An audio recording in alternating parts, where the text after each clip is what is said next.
নামাজের আগেই আমাদের এক্সাম শেষ হবার কথা। তন্ময়, মৃন্ময়, দীপ ওরাও নামাজে যাবে। সবাইকে বিদায় জানিয়ে একটা অটোতে উঠলাম গিফটগুলো নিয়ে। কি আছে গিফট বক্সে জানি না। ওরা কি মেডিসিন দিল ওনাকে রোমান্টিক বানাতে, সেটাই ভাবছি। আসলেই কি কোনো ঔষধ আছে যা খেলে কেউ দারুণ রোমান্টিক হয়ে যায়? ইস কি লজ্জা, উনি রোমান্টিক হয়ে যাবেন, কি হবে তখন ভেবেই লজ্জা লাগছে। এরই মাঝে অটো এসে থামলো নির্দিষ্ট গন্তব্যে। অটো থেকে মুখে বাড়িয়ে বাইরে তাকিয়ে মুগ্ধ হলাম। বাইকে হেলান দিয়ে বুকে হাত বেঁধে দাঁড়িয়ে আছেন আমার অপেক্ষায়। আমাকে দেখেই সোজা হয়ে দাঁড়ালেন আর এগিয়ে এলেন আমার কাছে। কাছে এসে বললেন, এক্সাম কেমন হলো? খুব ভালো। দেখি প্রশ্ন। বাসায় গিয়ে দেখাবো। এগুলো কিসের বক্স নামাচ্ছ? ফ্রেন্ডরা গিফট দিয়েছে। জন্মদিন ছিল তোমার? না, আপনার সর্বনাশের দিন ছিল। মানে? বিয়ের গিফট। আপনি না বললেন বিয়ে করে সর্বনাশ হয়েছে? উনি ভুরু কুঁচকে তাকালেন আর বললেন, আধ ঘন্টা কোথাও যাবেন এখান থেকে, বৌদির চায়ের দোকানে বসে থাকবে। ওই মহিলার দোকানে বসবো, কিছু খাবো না। এত কিপটে কেন আপনি? শ্যামসুন্দর পুরুষ কৃপণ হবে কেন? খেতে নিষেধ করেছি? খেতেও তো বলেননি। যা ইচ্ছা খেও। দোকানে বসে চিপস খেয়েই যাচ্ছি। 12 প্যাকেট চিপস খেয়ে শেষ করে ফেললাম। বৌদিকে বললাম উনি আসুক, টাকা দিচ্ছি। টাকা দিয়ে গেছে। কত? চা খেয়েছিল, 200 টাকার নোট দিয়ে গেছিল, বলেছিল আপনার যা যা লাগে দিতে, এসে বাকি টাকা দেবে। আর কিছু খাবো না, বাকি টাকা ফেরত দিন। এই নিন টাকা। 1 টাকা কম দিয়েছেন। একটা শ্যাম্পু দিচ্ছি, 1 টাকা তো চলে না? শ্যাম্পু নিয়ে দোকান থেকে বেরিয়ে এলাম। ওনার নামাজ শেষ। আমাকে এসে বললেন, কিছু খেয়েছো? আমি কিছু খাইনি। আপনার টাকা খরচ করলে পরের দিন আর এভাবে খাওয়ার অফার দিবেন না। এমন উদ্ভট চিন্তা যে তোমার মাথায় কিভাবে আসে? বাড়িতে ফেরার পরে বসে আছি কখন রাত হবে আর ওনাকে রোমান্টিক হওয়ার মেডিসিনটা দিব। রাত 8টা বেজে 10 মিনিট। সমস্ত রুম জুড়ে পায়চারি করে বেড়াচ্ছি কখন রোশান স্যার আসবেন আর আমি গিফটগুলি ওনাকে দেখাবো। অস্থিরতায় নাজেহাল অবস্থা আমার। জামাইয়ের কসম দিয়ে এসেছি গিফটের প্যাকেট খোলা নিষিদ্ধ। নিজের কসম দিলে এটা না খুলে যেতাম না। এমনিই তো আমি ধৈর্যহীনা মেয়ে, তার উপর আবার রোমান্টিক হওয়ার মেডিসিন। বারবার বাইরের দিকে উকি দিচ্ছি, সেই ব্যক্তির কোনো খোঁজ খবর নেই। মেসেঞ্জারে কল বেজে উঠল। তাকিয়ে দেখি ভিডিও কল।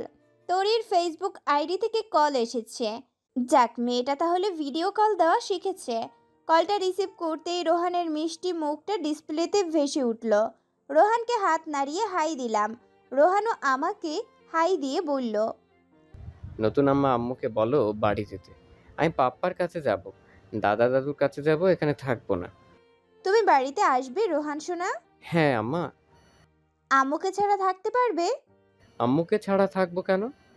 তুমি বাড়িতে আসলে তো আম্মুকে ছেড়ে আসতে হবে, কারণ তোমার আম্মু ওখানে একটা কাজে গিয়েছে, এখন আর বাড়িতে আসতে পারবে না। আমি বাড়ি যাব। আচ্ছা, তোমার বড় পাপ্পা কাল গিয়ে নিয়ে আসবে, ঠিক আছে? হ্যাঁ। তরির কাছে রোহান ফোনটা দিয়ে দিল। তরি মলিন মুখে বসে আছে, পরনে গোলাপি রঙের একটা কামিজ আর কালো সালোয়ার ওড়না।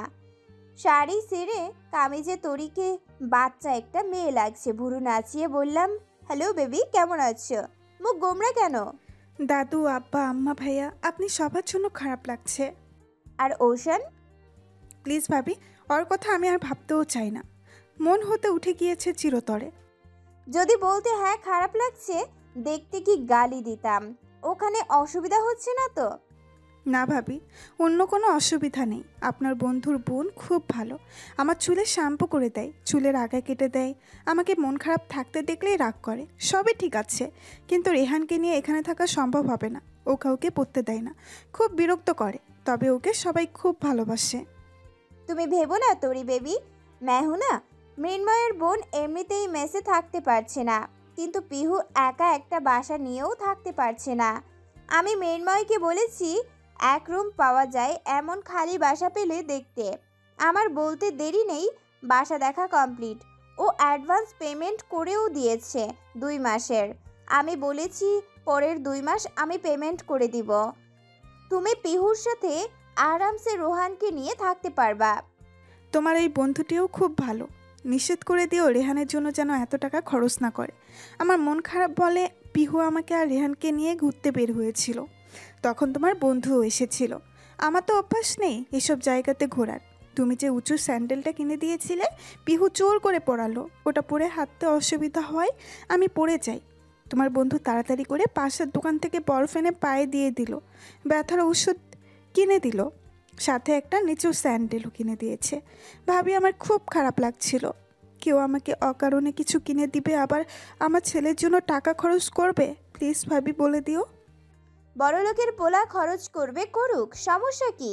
আর শোনো, টিউটোরিয়ালগুলো দেখেছো তো? হ্যাঁ ভাবি, দেখছি। তোমাকে আমি কাল মহিলা সংস্থায় ভর্তি করে দিব। ওখান থেকে ভালোভাবে ট্রেনিং নিবে, বুঝলে? আর তোমার হাই স্কুলে যাব কাল এইটার সার্টিফিকেট আনতে। উন্মুক্ততে ভর্তি করিয়ে দিব তোমাকে। শোনো তরি, আমি যা ভেবে রেখেছি, তুমি যদি চেষ্টা করো তোমার ফিউচার একদম উজ্জ্বল। আমি কি পড়বো ভাবি? না পারার কিছুই নেই। রান্না করে কে? শাশুড়ি। বাবা কিছু বলছে না? হ্যাঁ, কাল ওনার বড় ছেলেকে বলেছে সারা যদি আমাকে একটু হেল্প করতো আমার কষ্ট কম হতো। ওনার বড় ছেলে বলে দিয়েছে। সারার সামনে পরীক্ষা, এই মুহূর্তে ও কোনো কাজ করতে পারবে না। এই কথা শুনে শাশুড়ি কিছু বলেনি? বলেছে একটা কাজের লোক রেখে দিতে, কিন্তু তোমার ভাইয়া বলেছে আমার পক্ষে এই মুহূর্তে কাজের লোক রাখা সম্ভব নয়। আমি লাখ টাকা বেতনের চাকরি করি না আম্মা। তোরির জন্য আমাকে মাসে কম হলেও 8 থেকে 10,000 টাকা খরচ করতে হবে।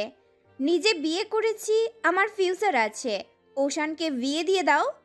বাহ ভাইয়া, এভাবে কথা বলতে পারে? বলবে না আবার?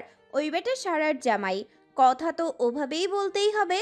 এই শোনো, বাইকের হর্ন ভেসে আসছে কানে। তোমার ভাইয়া এসেছে, রাখতেছি। ফোনটা কেটে দরজায় উকি দিয়ে দাঁড়িয়ে আছি। উনি বাইক থেকে নেমে বাইক বারান্দায় উঠালেন, হেলমেট খুলে হাতে নিয়ে রুমে প্রবেশ করলেন। আমি দ্রুত চেয়ার টেবিলে পড়তে বসলাম।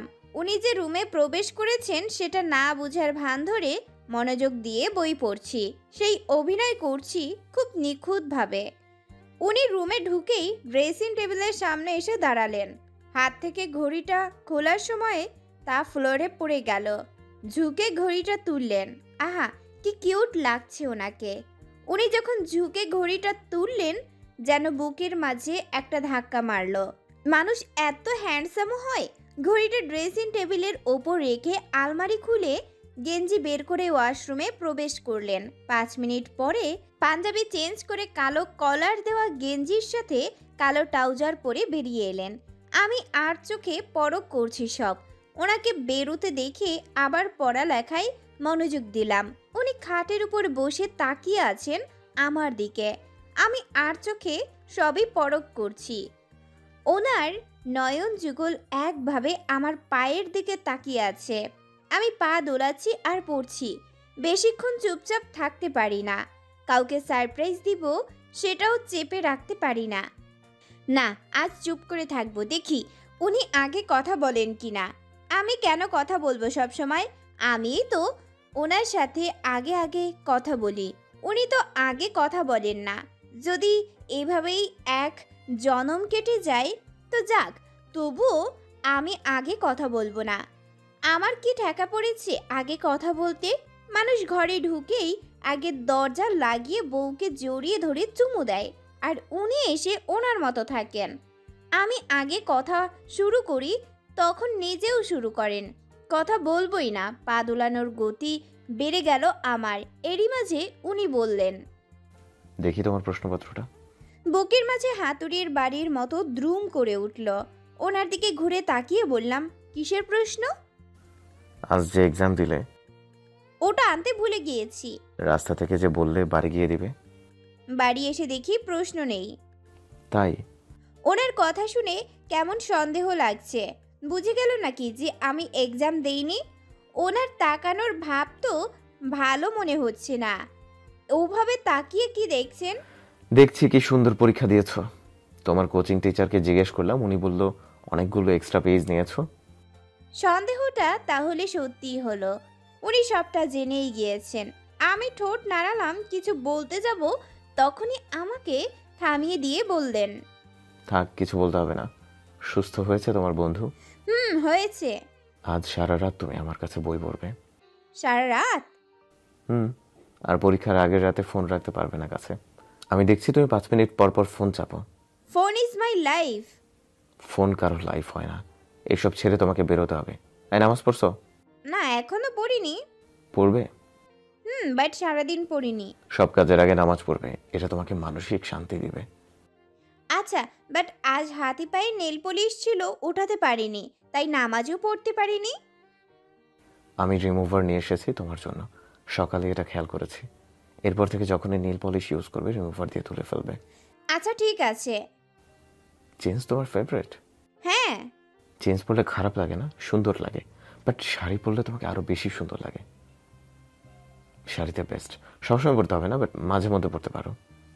পরনের জিন্সের দিকে তাকিয়ে ভাবছি উনি কি আমাকে শাড়িতে দেখতে চাইছেন। এরপরই উনি বললেন, পায়ে সুতার সাথে 4টা সাদা পাথর। এটা কি পরেছো? স্টাইলের জন্য। এক পায়ে পরতে হয় এটা। হ্যাঁ। নূপুর পরলে বেশি সুন্দর লাগে না? নূপুর ছিল বাট হারিয়ে গিয়েছে। উনি একজোড়া নূপুর আমার সামনে ধরে বললেন, এটা পরো, সুন্দর লাগবে তোমার পায়ে।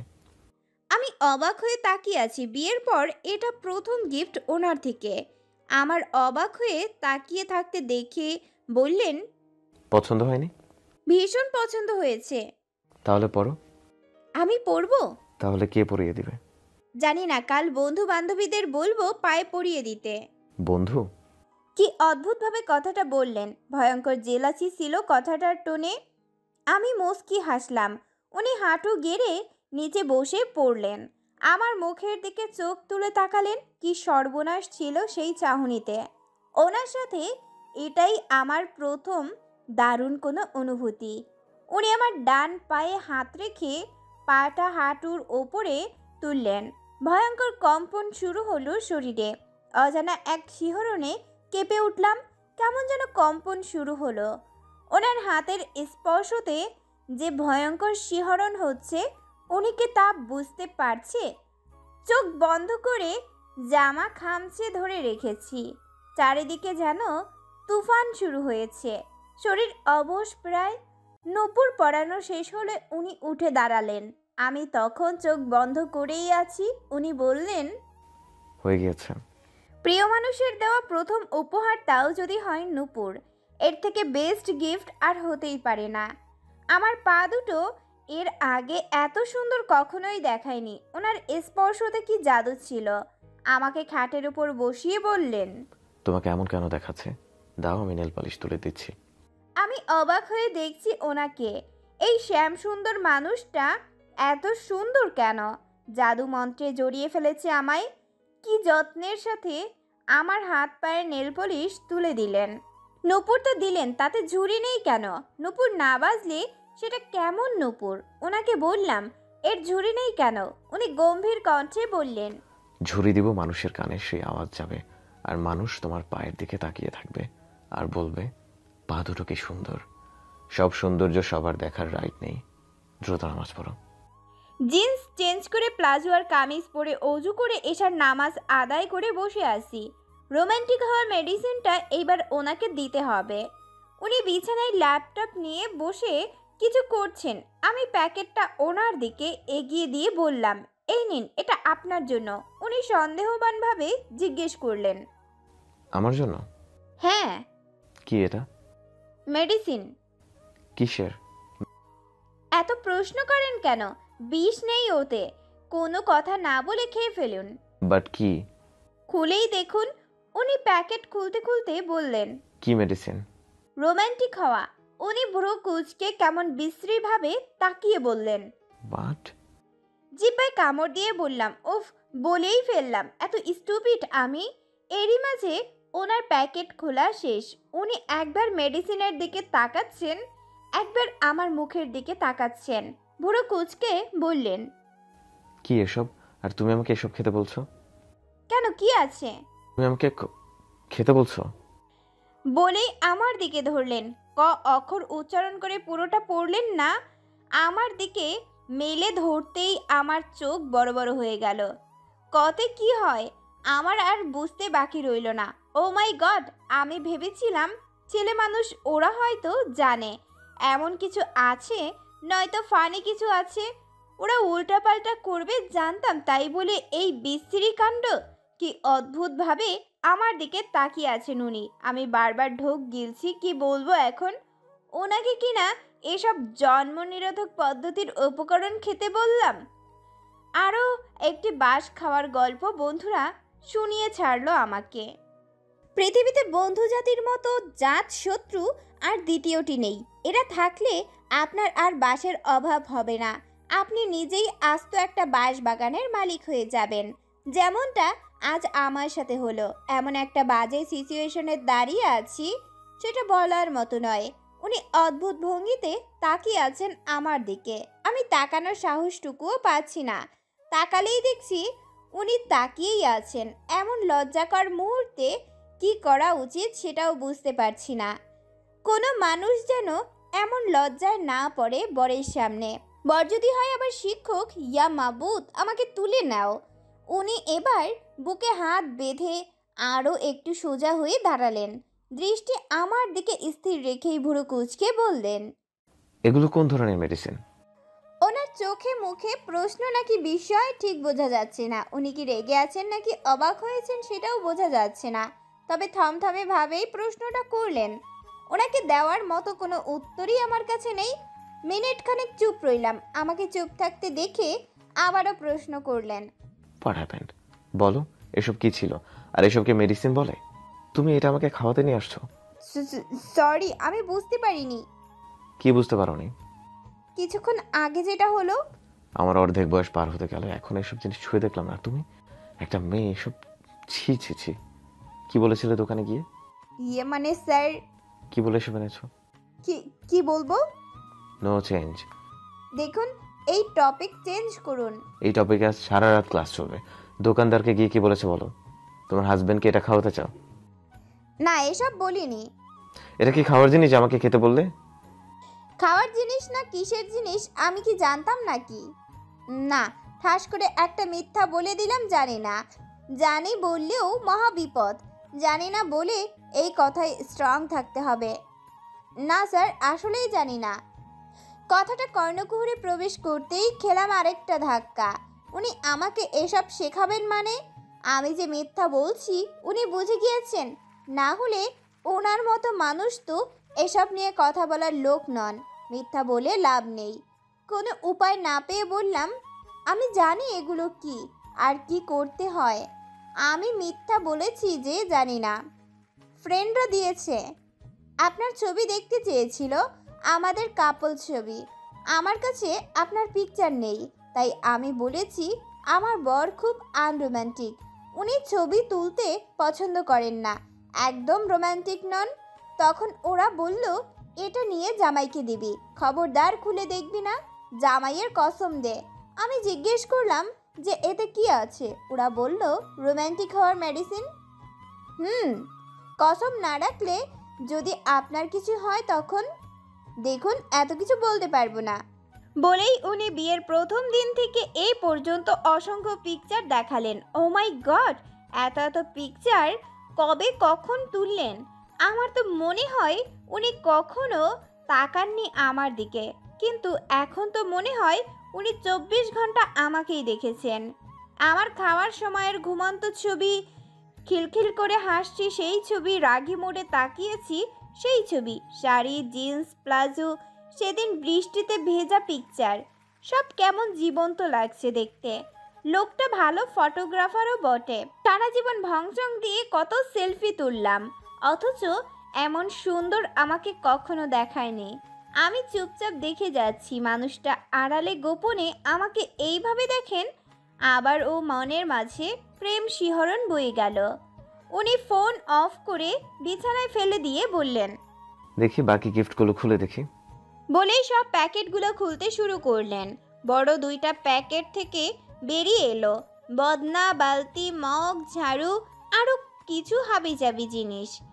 তার মাঝে ইয়া বড় একটা চিঠি। তোর বর যে এমন আনরোম্যান্টিক হবে ভাবতেই পারিনি। আমরা ভাবতাম তোর ক্রাশ রোশন স্যারের সাথে বিয়ে হলে তোর কি হবে, কারণ স্যার তো গম্ভীর মানুষ, ওনার দ্বারা প্রেম ভালোবাসা রোম্যান্স এসব কিছুই হবে না। এখন তো দেখছি তোর ক্রাশ আমাদের রোশন স্যার, মনে হয় এর থেকে বেশি রোম্যান্টিক। বদনাটা দিস আর বলিস তার স্পেশাল সালামহল গিফট করেছে, আমাদের দেওয়া মেডিসিনটা খেয়ে তোকে স্পেশাল চুমু দিতে বলিস। ওটা খেতে হবে নাকি কি করতে হবে এটাও যদি না বোঝে তাহলে আমাদের চ্যাটিং প্যানেলে অ্যাড করে দেস, ওপেনলি বুঝাইয়ে দেবো।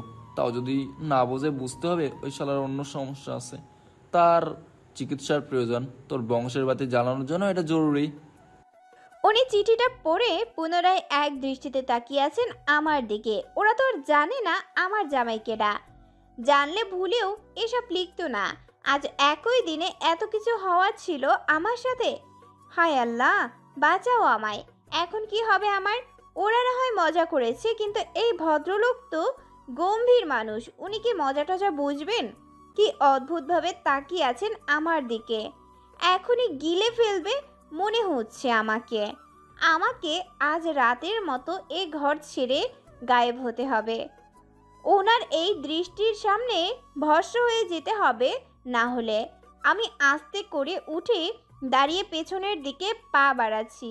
আমাকে পেছনে সরতে দেখে উনিও এক পা দু পা করে এগিয়ে আমার কাছাকাছি এগোচ্ছেন। ওনার ভাবসাব মোটেও ভালো নয়। এখন যদি এই বন্ধু জাতিকে পেতাম কুচি কুচি করে ফেলতাম। উনি ক্রমশ এগোচ্ছেন আমার দিকে। ওনার এগোনোতে বুকের মাঝে ধুকপুক আওয়াজ বেরিয়েই চলেছে আমার। কেমন দুরুম দুরুম শব্দ হচ্ছে, হৃদস্পন্দনের গতি বেড়েই চলেছে। পেছনে যেতে যেতে দরজায় গিয়ে ঠেকে গেলাম, আর সাথে সাথে কেঁপে উঠলাম। উনিও আমার কাছাকাছি চলে এসেছেন, একদম কাছাকাছি মিশে দাঁড়ালেন আমার সাথে। আমার পায়ের সাথে ওনার পা মিশে গিয়েছে। দরজা ফাঁকা করে বাইরে বের হব, পেছনে দিয়ে দরজায় হাত দিতেই উনি আমার হাত চেপে ধরলেন। আবারও কেঁপে উঠলাম। ওনার ওই বড় হাতের মুঠোয় আমার ছোট্ট হাতটা পুরোপুরি দখলে চলে গেল ওনার। ভয়ে বুকের মাঝে থরথর করে কাঁপছে। হঠাৎ বলে উঠলেন, কোথায় পালাচ্ছ? দূরে থাকলে কাছে টানার চেষ্টা করো, কাছে আসলেই পালানোর চেষ্টা করো। তোমার পালানোর দিন শেষ। কি সাংঘাতিক কণ্ঠে কথাগুলো বললেন। হৃদয়ের মাঝে কি যে এক শিহরণ বয়ে গেল টেরও পেলাম না। কি ছিল ওই কথার মাঝে বুঝতেও পারলাম না।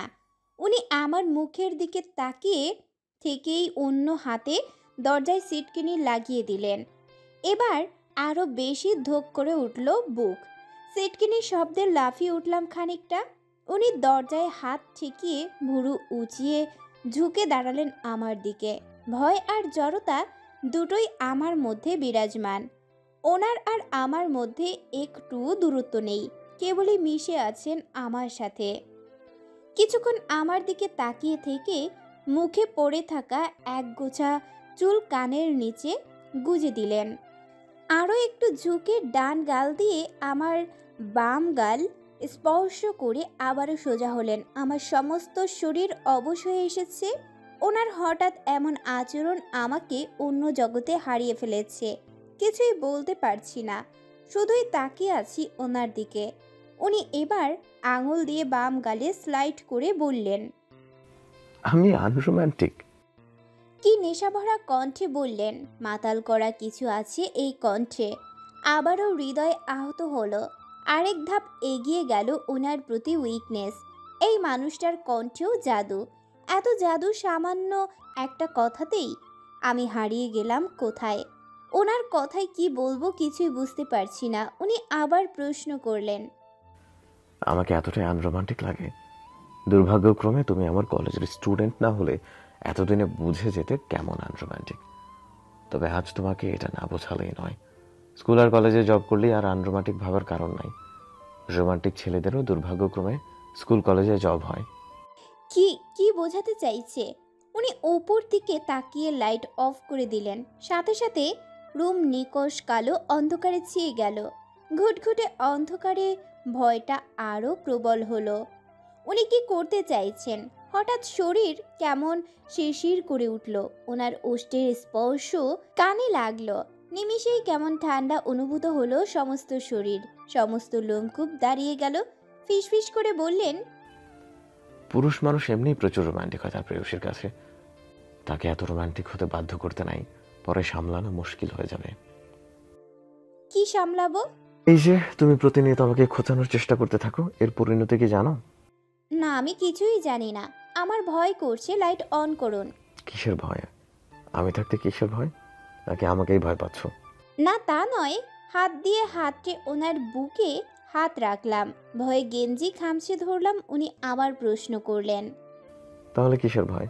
কিছু বলতে যাব তখনই কোমরে ওনার হাতের স্পর্শ লাগলো। তড়িৎ বেগে শিউরে উঠলাম, তার চেয়ে বেশি শিউরে উঠলাম গালে ওনার ওষ্ঠ ডুবিয়ে দেওয়াতে।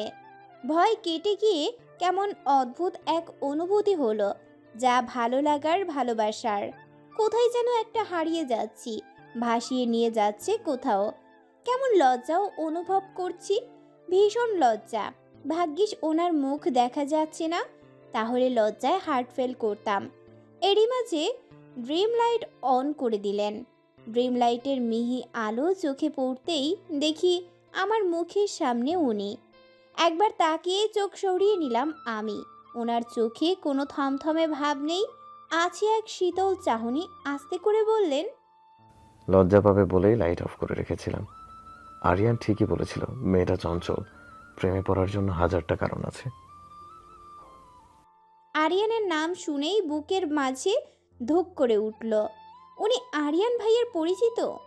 আরিয়ান ভাইয়ের নামটা শুনে খানিকটা চমকে গেলাম, আবার অবাকও হলাম। উনি আরিয়ান ভাইকে চিনেন?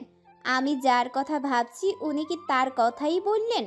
প্রবল অনুভূতি, প্রবণ মুহূর্তটা নিমেষেই কেমন ঘোলাটে হয়ে গেল। মনে পড়ে গেল জীবনের সব থেকে অপমানিত হওয়া সময়ের কথা, যা চাইলেও আমি ভুলতে পারবো না কখনো। জীবনে প্রথমবার অত কেঁদেছিলাম। কেউ আমাকে তুচ্ছ করে দেখেছিল, খুব বাজেভাবে হেও করেছিল খুব বাজেভাবে অপমান। ওই মানুষটার নাম আমি মনে করতেও চাই না, না কিছুতেই না। না চাইতেও চোখ ঝাপসা হয়ে এলো আমার। উনি আমার নিঃশব্দের কান্না বুঝতে পারলেন কিনা জানি না। রুমের লাইট অন করে খুব নিরীহ চোখে তাকালেন আমার দিকে। ততক্ষণে আমার চোখ দিয়ে নোনা জল টুপটাপ করে গাল গড়িয়ে বেয়ে ঠোঁটে এসে পৌঁছেছে। ওনার এই নিরীহ চাহনি দেখে আমার বড্ড মায়া হলো। কি যে হলো জানি না, ঠোঁট ফুলিয়ে কেঁদে দিলাম।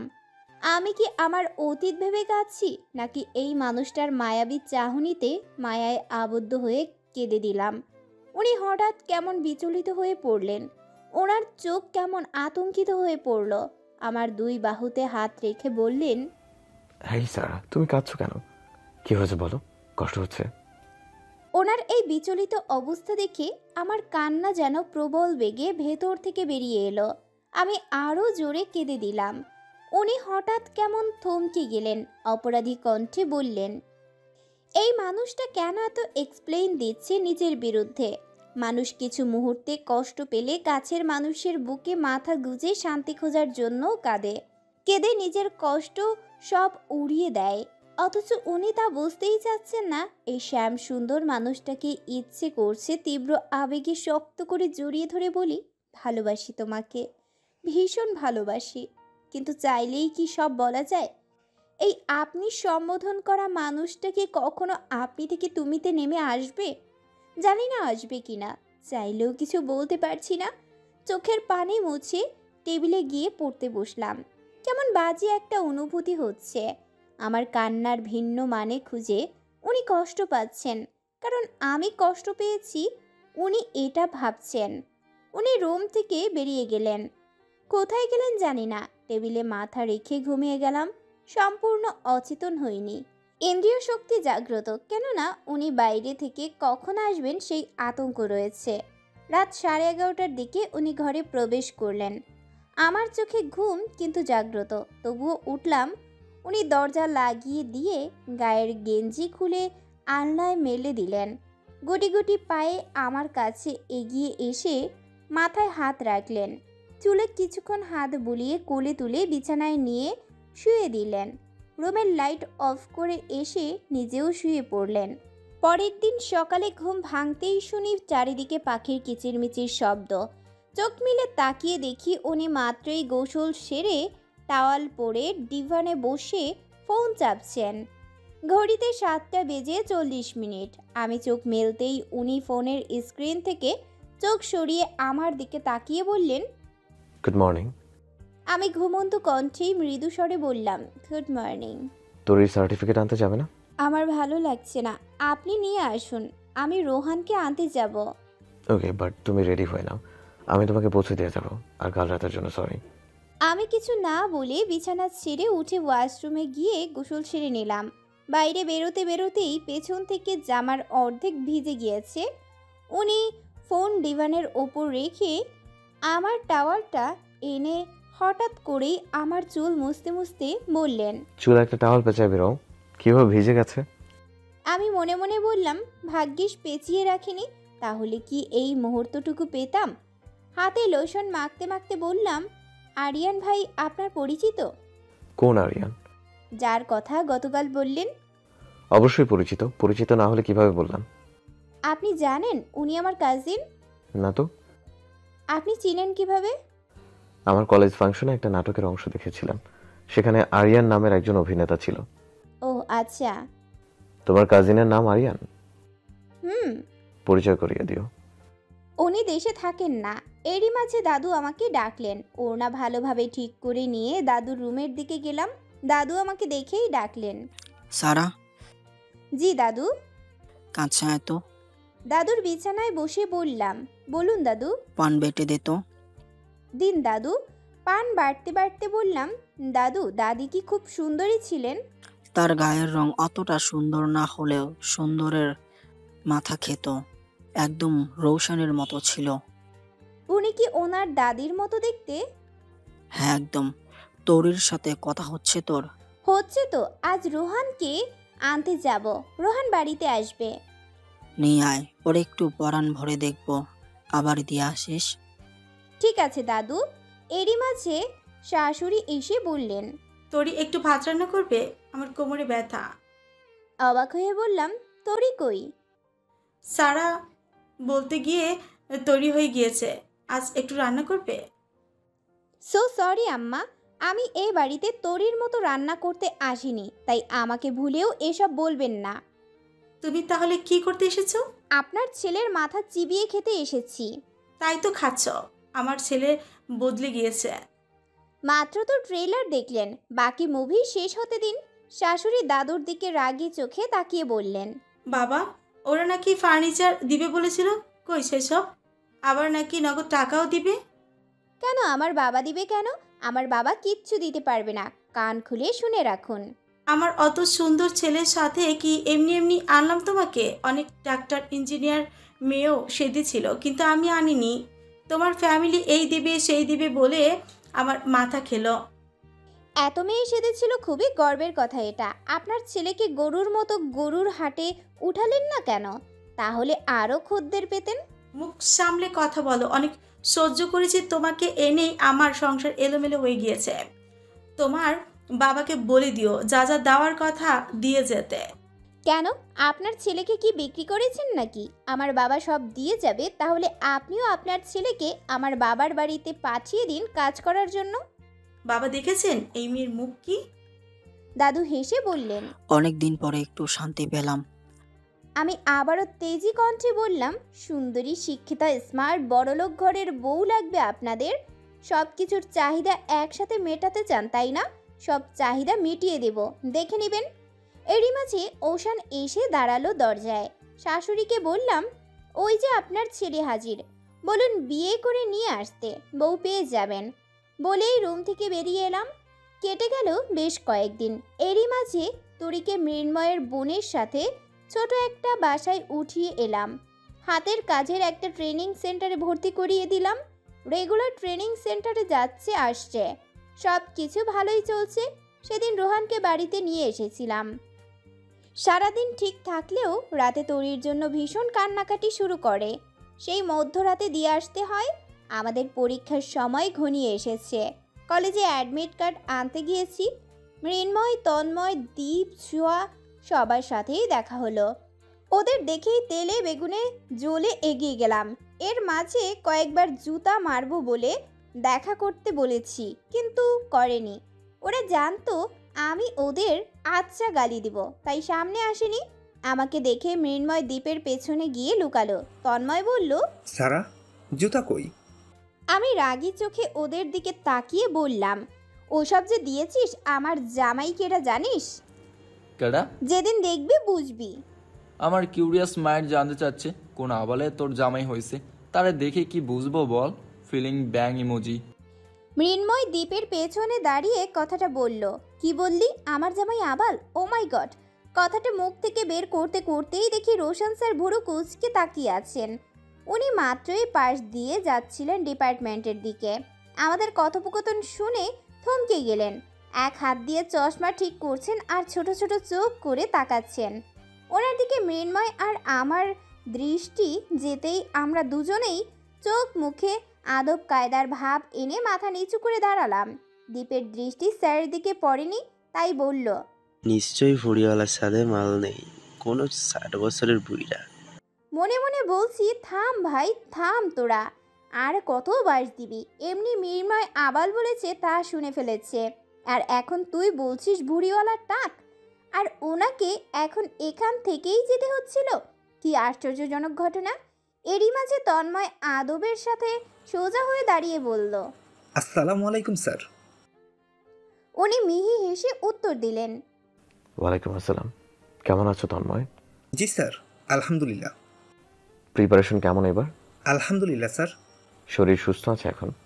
আমি তো সুস্থই আছি স্যার। আমি জানি তুমি অসুস্থ ছিলে, যাক সে কথা। আমরা আশাবাদী তুমি এবারও ডিপার্টমেন্টে ফার্স্ট হওয়ার পাশাপাশি ন্যাশনাল ইউনিভার্সিটির রেকর্ড ভাঙবে। স্যার, আমাকে নিয়ে তো আশা রাখবেন না। গত বছর তুমি সারা বাংলাদেশের মাঝে 5 হয়েছিলে, 5ম। যদিও প্রচন্ড জ্বর নিয়ে পরীক্ষা দিয়েছিলে, আশা করছি এবার তুমি আরো ভালো করবে। এবার উনি আমাদের সবার দিকে চোখ বুলিয়ে কেমন একটা অদ্ভুত চাহনি দিয়ে তন্ময়কে বললেন, তোমাদের বন্ধুদের দিকে একটু নজর দাও, তাদের কথাবার্তা লেখাপড়া সবই তো দেখছি দিন দিন অনেক উন্নত হচ্ছে। জি স্যার, দেব। তুমি ডিপার্টমেন্টের ফার্স্ট আর তোমার ফ্রেন্ডরা ডিপার্টমেন্টের লাস্ট, খুবই লজ্জাজনক বিষয়। কার জামাই কেমন সারাদিনে সব গবেষণা না করে লেখাপড়ায় মন দিতে বলো। যাওয়ার সময় আমার সাথে দেখা করে যেও তন্ময়। একথা বলেই উনি রওনা দিলেন ডিপার্টমেন্টের দিকে। উনি তো কোনোদিন রাস্তায় দাঁড়িয়ে কোনো স্টুডেন্টের সাথে হেসে এত সময় কথা বলেন না।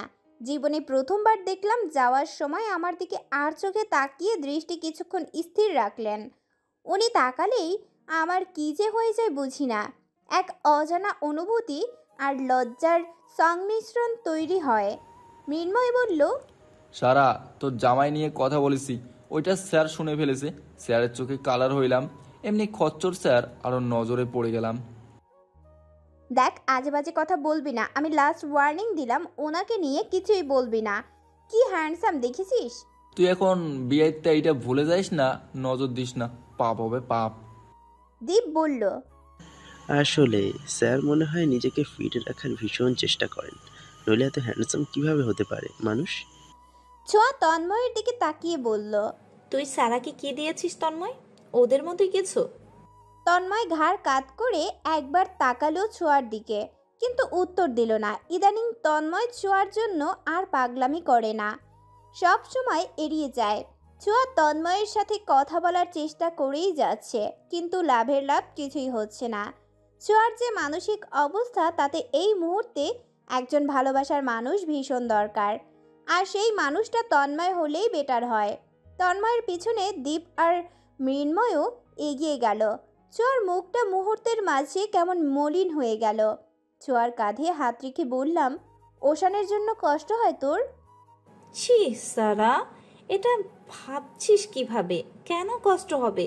কষ্ট তো হয় ভালোবাসার মানুষ ছেড়ে গেলে, কিন্তু মিথ্যুক চরিত্রহীন এদের জন্য কখনো কষ্ট হয় না, ঘৃণা ছাড়া। আমার যেটুকু আছে ওর প্রতি সেটুকু ঘৃণা। তাহলে কি তন্ময়ের ইগনোর তোকে কষ্ট দেয়? প্লিজ লুকাবি না। হ্যাঁ সারা, কষ্ট হচ্ছে, ভীষণ কষ্ট। ওর ভীষণ ভালোবাসা আমি পায়ে ঠেলে দিয়েছিলাম। হোসানের থেকে প্রতারিত হয়ে আমি বুঝতে পেরেছি তন্ময়ের গুরুত্ব। আমার মাথায় সারাক্ষণ তন্ময়ের ভালোবাসা ছিল, ওর পাগলামো ছিল সারাক্ষণ মাথায় ঘুরঘুর, সেটা আজ মাথা থেকে নেমে মনে প্রবেশ করেছে। তন্ময়কে বল সেটা। কেন চেপে রেখেছিস? আমি পারবো না সারা। কেন? কিভাবে বল? যখনই অন্য কার কাছ থেকে প্রতারিত হলাম তখনই আমি তন্ময়কে চাইবো? আমার বিবেক আমাকে বাধা দিচ্ছে। আমি কখনো মুখ উঁচু করে কথা বলতে পারবো না। তাহলে তন্ময় কি বলে? আমি ডাকলেই ও আমার কাছে আসবে, না হলে আসবে না। আর আমি ওকে ডাকছি না বলেই ও আমাকে সম্পূর্ণ রূপে ইগনোর করে যাচ্ছে।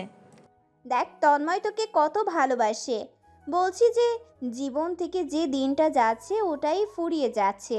তন্ময় কি ভাববে না ভাববে এসব ভাবতে ভাবতে আরও দেরি হয়ে যাচ্ছে। অনেক কিছু হারিয়েছিস, অনেক দেরি হয়ে গিয়েছে। আর নয়, তন্ময়কে ডাক তোর কাছে। আমি কি আসলেই ভুল করছি? চরম ভুল। চল এবার। ডিপার্টমেন্টের দোতলায় উঠতে উঠতে বললাম লিফট দেওয়া উচিত, আমার পা ব্যথা হয়ে যায়। তোর জামাইরে বলিস দিয়ে দিবে। বলবো। আচ্ছা, তন্ময় তোকে কি গিফট দিয়েছিল? ফটো ফ্রেম, কাপল পিক রাখার জন্য। তন্ময় সবসময় ইউনিক, তাই না? কি সুন্দর ভাবনা ভেবে একটা ফটো ফ্রেম দিয়েছে তোকে। তাহলে ওর ভালোবাসার ধরনও অনেক ইউনিক হবে ছোঁয়া। ইস কি লাকি তুই। ছোঁয়ার চোখ মুখ যেন কেমন লজ্জা মিশ্রিত হলো। আমি খেয়াল করলাম ছোঁয়ার ঠোঁটে তন্ময়ের জন্য হাসি, যে হাসিতে ভালোবাসা লেগে আছে। অ্যাডমিট নিতে গেছি, অনেক ভিড়। লাইনে ভিড় ঠেলে অ্যাডমিট নিতে হচ্ছে। ছোঁয়া ভিড় ঠেলে এগুতেই পারছে না। তন্ময়ের হাইট অনেক বেশি, 5 ফিট 10 ইঞ্চি হবে। সৃষ্টিকর্তা যেন তন্ময়কে সব দিক থেকে সুন্দর করে সৃষ্টি করেছেন। শুধু টাকা পয়সা দেননি, বাকি সবই দিয়েছেন। তন্ময় সবার মাথার ওপর দিয়ে ছোঁয়ার দিকে তাকিয়ে ছোঁয়ার রোল বলে বলল, এইটা না তোর? ছোঁয়া মাথা নাড়িয়ে বুঝালো হ্যাঁ। তন্ময় ছোঁয়ার রোল বলে ওর অ্যাডমিট কার্ড নিয়ে সবার ওপর দিয়ে ছোঁয়ার হাতে দিল আর বলল, ক্লান্ত দেখাচ্ছে তোকে, যা বাসায় চলে যা। আগে তন্ময় বলতো, ছোঁয়া যাবি না কিন্তু। আজ আমরা সন্ধ্যা পর্যন্ত ঘুরবো, তুই গেলে কিন্তু তোর বাসায় চলে যাব। আর আজ বাড়িতে চলে যেতে বলছে। এটাই ছোঁয়াকে দারুণভাবে আহত করলো। এরই মাঝে আমার কাছে আমার রোল জিজ্ঞেস করলো তন্ময় আর মৃন্ময়। বললাম আমি আসছি। ভিড় ঠেলে সামনে গিয়ে রোল বললাম ক্লার্ক মাহফুজ আঙ্কেলকে। আমাকে দেখে রোশন স্যার উঠে এগিয়ে এলেন আর বাকি স্টুডেন্টদের দিকে তাকিয়ে ধমকের সুরে বললেন, সবাই পিছিয়ে যাও। এত ভিড় কেন? তোমরা কি বাচ্চা আছো এখনো? অদ্ভুত অদ্ভুত, যাও পিছিয়ে যাও। এমনি ওনাকে দেখে সবাই ভয় পায়। ওনাকে দেখলেই সবাই মাথা নিচু করে থাকে। ওনার ধমকে নিমিষেই জায়গা ফাঁকা হয়ে গেল। যেন ভ্যাপসা গরম খানিকটা দমে ফুরফুরে বাতাস এসে ঘাড়ে লাগলো। মাহফুজ আঙ্কেলকে বললাম, আঙ্কেল আমারটা দিন। মাহফুজ আঙ্কেল হেসে বললেন, এখন আর তোমাকে রেগুলার দেখি না কেন সারা? আঙ্কেল বাসা এখন একটু দূর হয়ে গিয়েছে, তাই রেগুলার একা আসতে পারি না। রোশন স্যার আমার দিকে স্বাভাবিক ভঙ্গিতে তাকিয়ে বললেন, তোমরা ম্যারিড? উনি যে আমার সাথে এখানে কথা বলবেন আমি ভাবতেও পারিনি। ওনাকে দেখে মনে হচ্ছে যেন কয়েক জন্ম পর আমাকে দেখলেন। এত স্বাভাবিকভাবে আছেন কিভাবে উনি? এইদিকে আমার ওনাকে দেখেই হাসি পাচ্ছে। দাঁত দিয়ে ঠোঁট চেপে ধরে রেখেছি হাসি আটকাতে। পায়ের আঙুল কচলাচ্ছি স্বাভাবিক থাকতে। মাহফুজ আঙ্কেল বললেন, তাই নাকি? কবে, কখন? রোশন স্যার আবার বললেন, তাই ম্যারিড না তুমি? জি স্যার। তাহলে দূরে প্রবলেম কি? জামাই সাথে নিয়ে আসবা, অসুবিধা কি? জামাই আসে না সাথে? না। বলেছো কখনো আমাকে নিয়ে চলো? আমি ড্যাব ড্যাব করে তাকিয়ে রইলাম ওনার দিকে। কি সাংঘাতিক মানুষ ভাবা যায় আমার সাথে মজা নেওয়া। ওয়েট, দেখেন আমি কি করি। উনি আবার বললেন, হাজবেন্ডকে নিয়ে আসবা, আমাদের সাথে পরিচয় করাও, বন্ধুদের সাথে পরিচয় করাও। সব দুঃখী দুঃখী মুখে বললাম, না স্যার, ওনাকে নিয়ে আসা যায় না। কেন? অনেক কিপ্ট আমার জামাই। সে যেখানে যায় হেঁটেই যায়। ভাড়ার টাকা বাঁচাতে পায়ে হেঁটে চলাচল করে। আমাকে একদিন কলেজ পর্যন্ত হাঁটিয়ে নিয়ে এসেছে, তাই তার সাথে কোথাও যাই না। বুঝেছেন রোশন স্যার? মাহফুজ আঙ্কেল হেসে বললেন, এমন কিপটা মানুষও আছে দুনিয়ায়? আমার এবার প্রচুর হাসি পাচ্ছে। দুই ঠোঁট চেপে হাসি আটকে রেখেছি। রোশন স্যার কেমন সাংঘাতিকভাবে আমার দিকে তাকিয়ে আছেন। এই সাংঘাতিক চাহনির মাঝেও মুগ্ধ হলাম। প্যান্টের পকেটে হাত গুজে দ্রুত পায়ে হাঁটা দিলেন, আর আমি ফিক করে হেসে দিলাম। মনে মনে বললাম, এমন বউ পেয়েছেন, দিনে 2-4টা ঘটনা ইতিহাস হয়ে যায়। কলেজ ক্যাম্পাসে বসে বাদাম খাচ্ছি আমরা 5 বন্ধু। জামাই আছে বলে ইদানিং সব বিল আমারই দেওয়া লাগে। বাদাম খেতে খেতে আড্ডায় মশগুল আমরা, হাসি আর ঠাট্টায় মুখরিত যেন চারিপাশ। এরই মাঝে দীপ খুব জোর দিয়ে ধরেছে আমার জামাই দেখবে। সেই সাথে যোগ দিল মৃন্ময়, তন্ময় আর ছোঁয়া। আমি উঠে দাঁড়িয়ে বললাম, আমার বার্থডেতে দেখাবো, এর আগে দেখাবো না। সে তো এখনো 7 মাস বাকি। মৃন্ময় টেনে বলল কথাটা। আমি ড্যাম কেয়ার ভাব নিয়ে বললাম, তো কি ইচ্ছে, দারুণ কিছু দেখতে হলে অপেক্ষা তো করতেই হবে। মৃন্ময় বলল, আল্লাহ জানে কি দারুণ দেখাবি তুই। এ নিয়ে কিছুক্ষণ প্যাচাল হলো, আবারও আড্ডায় মেতে উঠলাম আমরা। আমাদের মাঝে ছোঁয়াকে কেমন মনমরা লাগছে দেখতে। আমি বুঝতে পারছি তন্ময়কে কিছু বলতে চাইছে, কিন্তু পারছে না। এই জন্য আরও বেশি খারাপ লাগছে ওর। আমি মৃন্ময় আর দীপকে চোখের ইশারায় উঠিয়ে পাশে নিয়ে গিয়ে বসলাম। ওরাও বুঝতে পারলো ব্যাপারটা।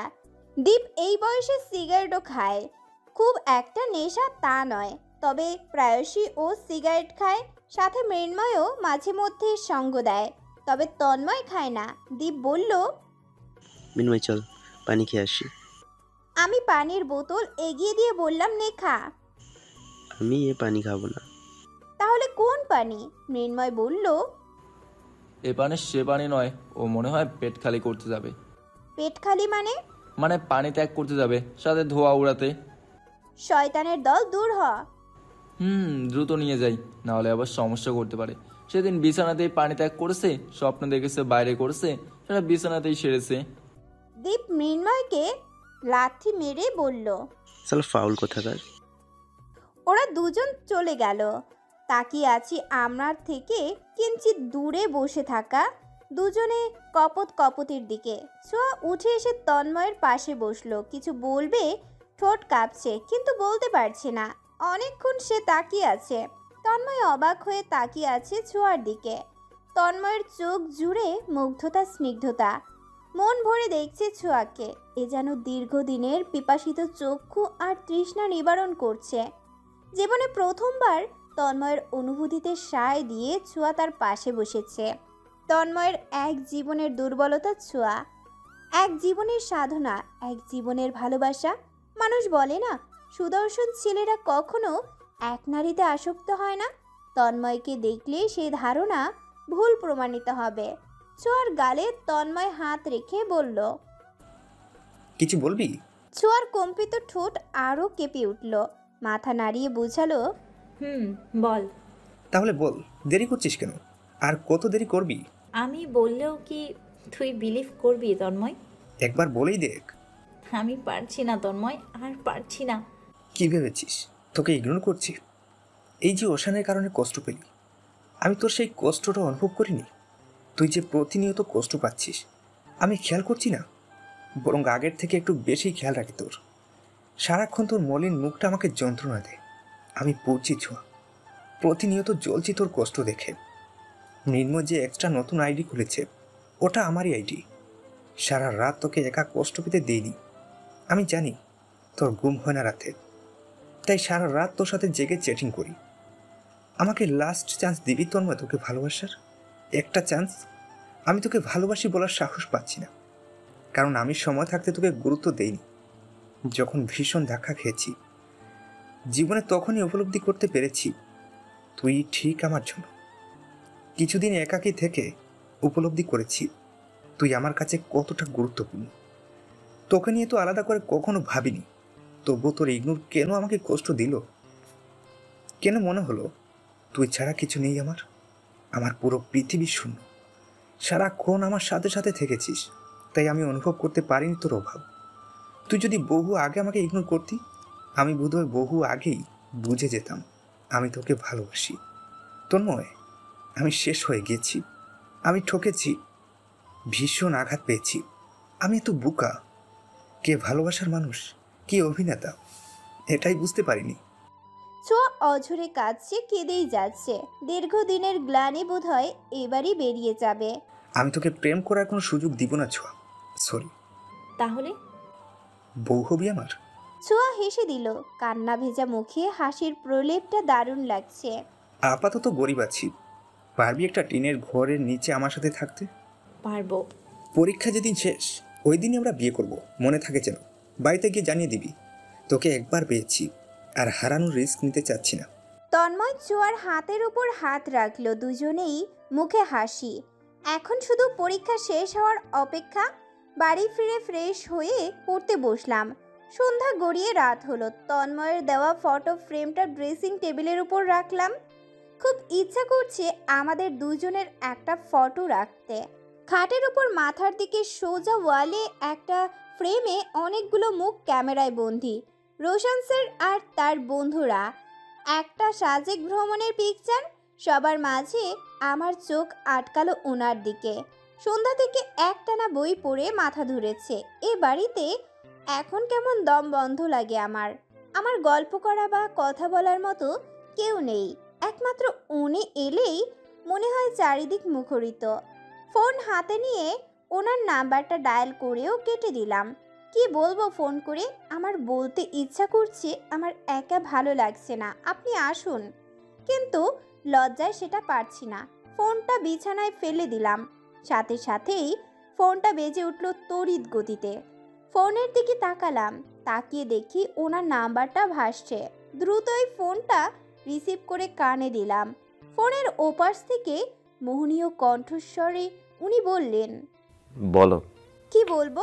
মিসড কল দিলে? Miss call? কখন? মাত্র এসেছে। মনে হয় হাতের চাপ লেগে গিয়েছে। ফোন তো সাথে সাথেই কাটলাম। মিস কল হলো কিভাবে বুঝলাম না। ভাবলাম ইচ্ছা করে দিয়েছো। না মানে। থাক, আর কিছু বলতে হবে না। পড়া শেষ? শেষ। সত্যি তো? নাকি তোমার বন্ধুদের সাথে আড্ডা দিচ্ছিলে মেসেঞ্জারে? না, সত্যিই পড়েছি। আমাকে কিপটা মনে হয়?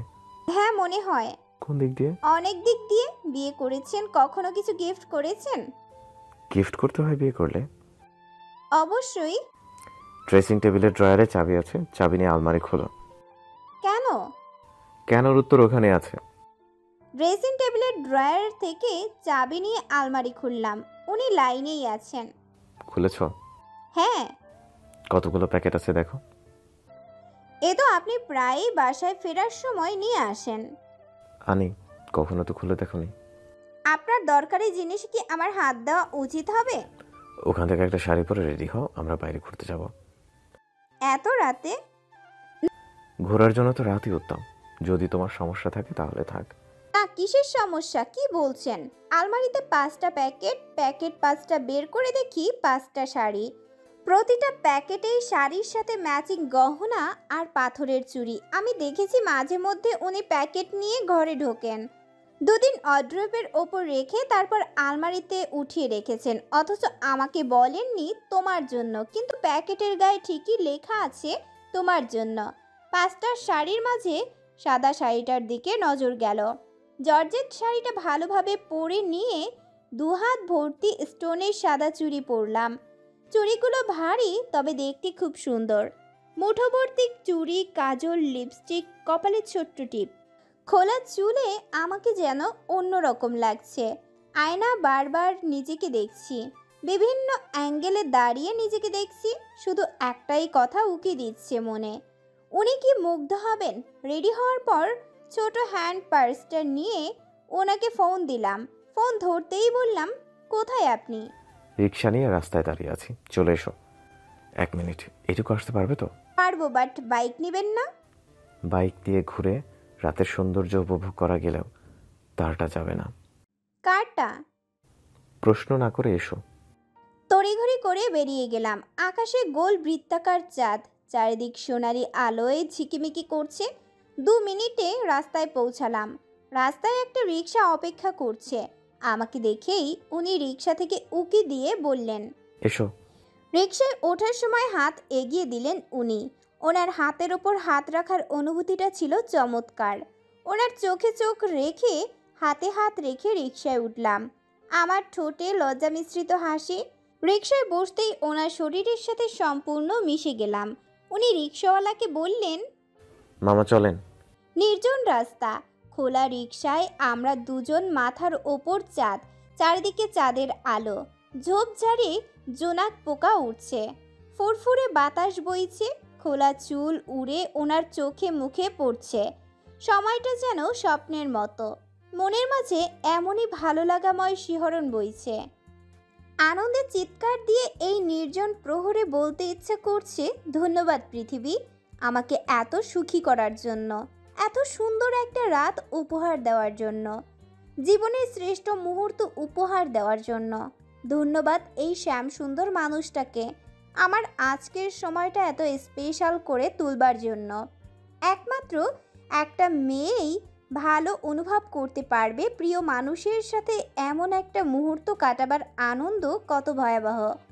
লজ্জায় সরে বসার চেষ্টা করছি। ইস কি লজ্জা, ওনার সাথে মিশে গেলেই লজ্জা লাগছে। খানিকটা সরে একদম গুটিসুটি মেরে বসতেই উনি আমার উন্মুক্ত কোমরে হাত রাখলেন। সাথে সাথে শরীর কেমন যেন ঝাড়া মেরে উঠল, সমগ্র তনু জুড়ে শিহরণ বয়ে গেল, ঠিক যেন কারেন্ট শকের মতো। তড়িৎ বেগে ওনার দিকে তাকালাম। কোমরে হাত রেখে এক ঝাটকায় টান দিলেন ওনার দিকে। মাথা এসে ঠেকল ওনার বক্ষে। চোখ মুখ থেকে চুল সরিয়ে কানের সাথে ওষ্ঠ মিশিয়ে ফিসফিসিয়ে বললেন, দূরে যাচ্ছ কেন? যতই কাছে টানছি তুমি ততই দূরে যাচ্ছ কেন বলো তো? আমি ভীষণ অবাক হয়ে চোখ তুলে তাকালাম ওনার দিকে। লজ্জায় নেত্রযুগল সংকুচিত হয়ে আসছে। এভাবেই মানুষটা আমাকে ফাঁসাচ্ছেন, কি সাংঘাতিকভাবে আমাকে ফাঁসিয়ে নিলেন। উনি দুটো হাত দিয়ে আমাকে কি দারুণভাবে আগলে ধরে রেখেছেন ওনার বুকের সাথে। নেশাক্ত আঁখি জোড়া আটকে আছে আমার মুখশ্রীতে। একবার ওনার এমন সর্বনাশা চাহনিতে চোখ পড়তেই চোখ সরিয়ে নিলাম। লজ্জায় সম্পূর্ণ মিয়েই যাচ্ছি আমি। লজ্জা আর ভালো লাগা দুটোই বিরাজমান আমার মাঝে। ঠোঁটের কোণে মৃদু হাসি নিয়ে ওনার বুক থেকে মাথা তুললাম। কিছুতেই ওনার মুখ পানে তাকাতে পারছি না। এত লজ্জা, আমি এত লাজুক স্বভাবের সেটা ভাবতেই পারিনি। বিয়ের আগে ভাবতাম জামাইয়ের সাথে জ্যোৎস্না বিলাসের সময় তার মুখ পানে চেয়ে চেয়ে বলবো ভালোবাসি, ভীষণ ভালোবাসি, আরও বেশি ভালোবাসা এত দারুণ একটা রাত্রি উপহার দেওয়ার জন্য। কিন্তু না, একেবারেই সেটা হচ্ছে না। কল্পনা আর বাস্তবতার মাঝে কত তফাৎ তা অনুধাবন করতে পারছি। কল্পনায় প্রিয় মানুষের সাথে হাজারো ভালোবাসার গল্প বলা গেলেও বাস্তবে তা ভিন্ন। সে পাশে এলে যে এত ভয়ানক লজ্জা ঘিরে ধরে জানা ছিল না। তাকিয়ে আছি অন্যদিকে, ফুরফুরে বাতাসে প্রাণ ভরে নিঃশ্বাস নিচ্ছি। সেই সাথে নাকে ভেসে আসছে ওনার শরীরের পারফিউমের মিষ্টি ঘ্রাণ। পারফিউম উপেক্ষা করে ওনার শরীরের মিষ্টি ঘ্রাণটা যেন বেশি অনুভব করতে পারছি। মাঝে মাঝে আর চোখে তাকিয়ে দেখি উনি তাকিয়ে আছেন আমার দিকে। এবার আমার আরও লজ্জা করছে। কোমর থেকে ওনার হাত সরাতে কোমরে ওনার হাতের ওপর হাত রাখলাম। হাত সরানোর চেষ্টা করতেই উনি আমার হাত চেপে ধরলেন। আস্তে আস্তে আঙুলের ভাঁজে আঙুল দিয়ে চেপে ধরে রাখলেন। কি ভয়ানক শিহরণ বইছে শরীরে। আমি হঠাৎ ওনার দিকে দৃষ্টি নিক্ষেপ করলাম। মানুষটার ঠোঁটের কোণে মৃদু হাসি। আবারও মুখে পড়া চুলগুলো আরেক হাত দিয়ে কানের নিচে গুজে দিলেন। তাতে লাভের লাভ কিছুই হলো না। সেকেন্ডের মাঝে চুল এসে আবার মুখের উপর পড়ল। উনি ফু দিয়ে চুল সরানোর চেষ্টা করছেন। আমি মুগ্ধ হয়ে দেখছি সব। এই মানুষটাকে সম্পূর্ণ প্রেমিক লাগছে এখন। কে বলবে এই মানুষটা সারাক্ষণ গম্ভীর থাকে? এই প্রেমিক পুরুষটির এমন প্রেমিক সুলভ আচরণ দেখলে যে কোনো মেয়েই মুগ্ধ হবে। দুজনের মাঝে কারো মুখে কোনো কথা নেই, অথচ কথা না বলেই শরীর মন জুড়ে বয়ে যাচ্ছে প্রেমময় কিছু অনুভূতি, কিছুটা মনের কাছাকাছি আসার গল্পের মতো, যার সাক্ষী এই নির্জন প্রহর। আর আমরা দুজন। রিক্সা চলছে তার আপন গতিতে। চাঁদের নরম আলো, খোলা হাওয়া, চুল উঠছে। আঙুলের ভাঁজে আঙুল, সাথে প্রিয় মানুষটার মায়াবী চাহনি। এই দৃশ্যটুকু আজীবন মনে রাখার মতো। এমন কোনো মুহূর্ত পেলে প্রতিটা মানুষের জীবনেরই সেটা শ্রেষ্ঠ মুহূর্ত হবে।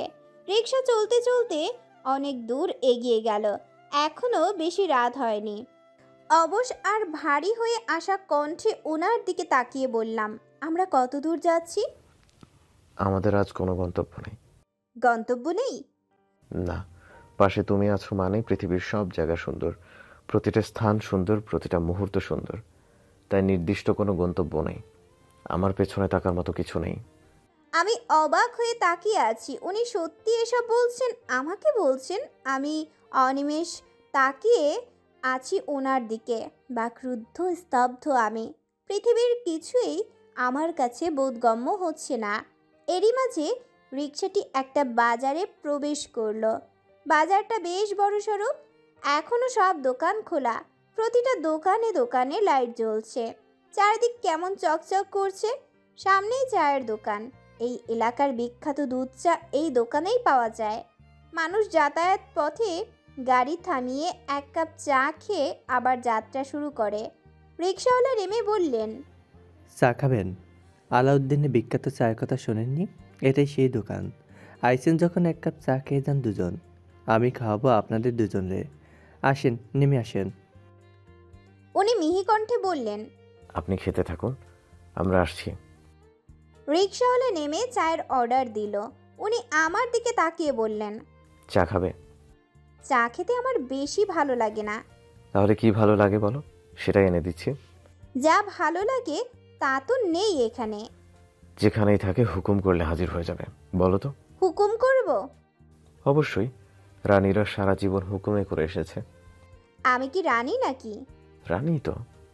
কিভাবে রানী আমি? না আমি রাজকন্যা, না কোনো রাজপ্রাসাদ আছে, না কোনো রাজার বউ আমি। মৃদু হেসে জবাব দিলেন, রানী হতে রাজ্য, রাজকন্যা, রাজার বউ কিছুই হওয়া লাগে না। নির্দিষ্ট কারো মনের রাজ্য দখল করে নিতে পারলে আর সেই রাজ্যের রাজার রানী হতে পারলেই সে আসল রানী। এসব রাজাদের কিন্তু একাধিক রানী থাকে না, কিন্তু যে রাজাদের কথা বললে তাদের একাধিক রানী থাকতো। আর এসব রাজারা মাত্র একজন রানীকে বুকের মাঝে লালন পালন করে, অসম্ভব ভালোবাসে। কখনো প্রকাশ করতে পারে, আবার কখনো পারে না। তবে তার মুগ্ধতা আটকে থাকে, এমনভাবে আটকে থাকে আজীবনে আর বের হতে পারে না। পারে না আবার কি, এরা তো বেরই হতে চায় না। আমি আবারও নিষ্পলক চাহনিতে তাকিয়ে আছি ওনার দিকে। আমাকে তাকিয়ে থাকতে দেখে আবারও প্রশ্ন করলেন, কি চাই বলো? একটি নির্জন প্রহর চাই। এইটুকু? এনে দিবেন? এত কোলাহল ভালো লাগছে না। চারিদিকে কোলাহল, ঝামেলা। কেমন অতিষ্ঠ হয়ে উঠেছি আমি। আমার সাথে একটা নির্জন প্রহরে যাবে, ভয় লাগবে না? কিসের ভয়? একটা প্রাপ্তবয়স্ক পুরুষের সাথে এত রাতে কোনো এক নির্জন নিরালয়ে যাবে। অনেক কিছুই তো হতে পারে। কি করবে তখন? অনেক কিছু হতে গিয়ে যদি দারুণ কিছু হয়ে যায় তাহলে তাই হোক। আপত্তি নেই তাহলে তোমার? এত কঠিন কথার তো উত্তর দিতে পারবো না। বুঝেছি, এটাই সম্মতির লক্ষণ। একটা নির্জন প্রহর উপহার দিতেই তোমাকে আজ নিয়ে এসেছি। উনি নেমে গেলেন। চায়ের দোকানের সামনে বেঞ্চে বসলেন। ধোয়া ওরা চায়ের কাপে চুমুক দিচ্ছেন আর আমার দিকে তাকাচ্ছেন। কি সাংঘাতিক চাহনি। আমি এদিক সেদিক তাকাচ্ছি। চোখ গেল একটা দারুণ মনোমুগ্ধকর দৃশ্যতে। রোশন স্যারের বয়সী একজন লোক আর সাথে তার ওয়াইফ আর একটা বছর 3 বয়সের একটি মেয়ে দাঁড়িয়ে আছে ফুলের দোকানের সামনে। সেখানে ঝুলছে বেলি ফুলের মালা। লোকটা কয়েকটা ফুলের মালা নিয়ে ওনার ওয়াইফের হাতে পেঁচিয়ে দিলেন। হাতে একটু চুমু দিলেন সবার চোখ এড়িয়ে। ইস, কি সুন্দর সেই দৃশ্য। আমারও ওনার হাত থেকে এভাবে মালা পরতে ইচ্ছে করছে। এরই মাঝে দেখি আরেকটি বাচ্চা ছেলেও কয়েকটা মালা কিনলো। ওইটুকু একটা বাচ্চা কার জন্য মালা কিনলো? হয়তো শখের বশেই কিনেছে। এরই মাঝে আমার ফোনটা বেজে উঠল। ফোনের স্ক্রিনে ভাসছে তরির নাম্বার। ফোনটা রিসিভ করে কানে দিতেই তরি বলল, ভাবি ভালো আছেন? হ্যাঁ, তোমার কি অবস্থা বেবি? ভালো, বাট আজ একটা ভুল করে ফেলেছি। নিজের কাছে খারাপ লাগছে। কি ভুল? ট্রেনিং সেন্টার তো খানিকটা ভেতরে, ওখান থেকে কোনো অটোরিকশা কিছুই পাচ্ছিলাম না। কিছুক্ষণ দাঁড়িয়ে থেকে দেখি আপনার বন্ধু মৃন্ময় বাইক নিয়ে যাচ্ছে, আমাকে পাশ কাটিয়ে চলে গেল। খানিকটা দূর চলে গিয়েও আবার ব্যাক এলো। তারপর আমার দিকে কিছুক্ষণ তাকিয়ে থেকে বলল, এখানে দাঁড়িয়ে আছেন, বাসে যাবেন না? যাবো, বাট কিছুই পাচ্ছি না। রোহান আবার কাঁদবে। ইফ ইউ ডোন্ট মাইন্ড আমার বাইকে উঠতে পারেন, এগিয়ে দিয়ে আসি। না থাক ভাইয়া, আমি যেতে পারবো। পারবেন, বাট আপনার ছেলে কাঁদছে। কিভাবে জানলেন? পিহু বলল। আমাকে এক্ষুনি বাসায় যেতে হবে। বাইকে উঠুন, না হলে রাত হয়ে যাবে। কোনো উপায় না পেয়ে আমি তার বাইকে উঠলাম। আসার সময় একটা বাচ্চা ডাবের খোলা ছুঁড়ে মারলো, বাইকের চাকার নিচে পড়তেই বাইক কাত হয়ে গেল। আমি ভয় পেয়ে তোমার বন্ধুর শার্ট খামচে ধরেছিলাম, তখন বাইক কাত হয়ে যাচ্ছিল, উনি আমাকে বাঁচাতে বলছিল। তোরে আমাকে শক্ত করে ধরুন, আমার নিচে পড়লে আপনার ব্যথা লাগবে, চলে যাবে। ওনাকে শক্তভাবে ধরায় উনি রোডের উপর পড়লেন আর আমি ওনার উপরে। ওনার বেশ কিছু জায়গা ছুলে গিয়ে রক্ত বের হয়েছে, অথচ সেদিকে খেয়াল না দিয়েই বললেন, আরে ওকে, কোথাও লাগেনি তো? বললাম না লাগেনি, আপনি তো আমাকে বাঁচাতে গিয়ে নিজে আঘাত পেলেন। আপনি আঘাত পেলে আমি বেশি ব্যথা পেতাম, ব্যথা কম পেতেই আঘাত নিলাম, এতেও শান্তি। বুঝলাম না। একটা জটিল সমীকরণ, বোঝা ইজি নয়, তবে সহজটা বলি। আপনি কারো পৃথিবী, মানে আপনার ছেলের, আর আমি দায়িত্ব নিয়ে এসেছি আপনাকে। সো আপনার কিছু হলে আমার খারাপ লাগবে, ব্যথা অনুভূতি হবে। আচ্ছা উঠুন এবার। একটু হাত ধরে হেল্প করবেন? কেন করব না, উঠুন। তারপর কি হলো তোরি বেবি? মৃন্ময়ের হাত ধরে উঠালে? ভাবি উঠলাম। কি করব, আমাকে বাঁচাতেই তো সে আহত হলো। মৃন্ময় ওদিকে কি জন্য গেছিল? কোনো কাজ ছিল না মনে হয়। কোনো কাজ নাকি উদ্দেশ্য কাউকে ড্রপ করা? হতে পারে, ওনার কেউ ছিল এদিকে। আমার তো অন্য কিছু মনে হয়। কি ভাবি? না থাক, কিছু না। মৃন্ময়ের বেশি লাগেনি তো? না। খোঁজ নিয়েছো আর? না নেইনি। কেন? একজন পুরুষকে ফোন করা কি উচিত হবে? এমনি তার বাইকে উঠে ভুল করেছি, খারাপ লাগছে। আচ্ছা, এটাকে ভুল মনে হচ্ছে? হ্যাঁ ভাবি। ভুল থেকে যদি দারুণ কিছু হয় তাহলে এমন ভুল রেগুলার করো। ভাবি কী সব বলেন? জানেন কি হয়েছিল? আবার কি? সেদিন আমি বাইরে বের হয়েছিলাম, বেখেয়ালিভাবে রাস্তা পার হচ্ছিলাম। হঠাৎ একটা ভ্যান চাকা উঠে গেছিল, কোত্থেকে এসে যেন আমাকে ধরলেন। ঘামে ভেজা মুখ, ঘামে ভেজা শার্ট, মারাত্মক ক্লান্ত ছিল। আমাকে একটা দোকানের সামনে বসিয়ে দোকান থেকে বরফ চেয়ে পায়ে ডলে দিচ্ছিল, আর কেমন উত্তেজিতভাবে বলছিল, দেখে শুনে রাস্তা পার হবেন না, এত বেখেয়ালি কেন আপনি?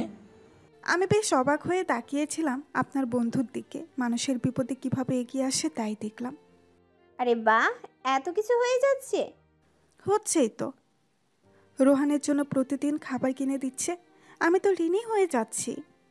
ঋণ একদিন শোধ করে দিও। এখানেই শেষ নয় ভাবি, আরও একটা বিষয়ে অবাক হয়েছি। কি বিষয় বেবি?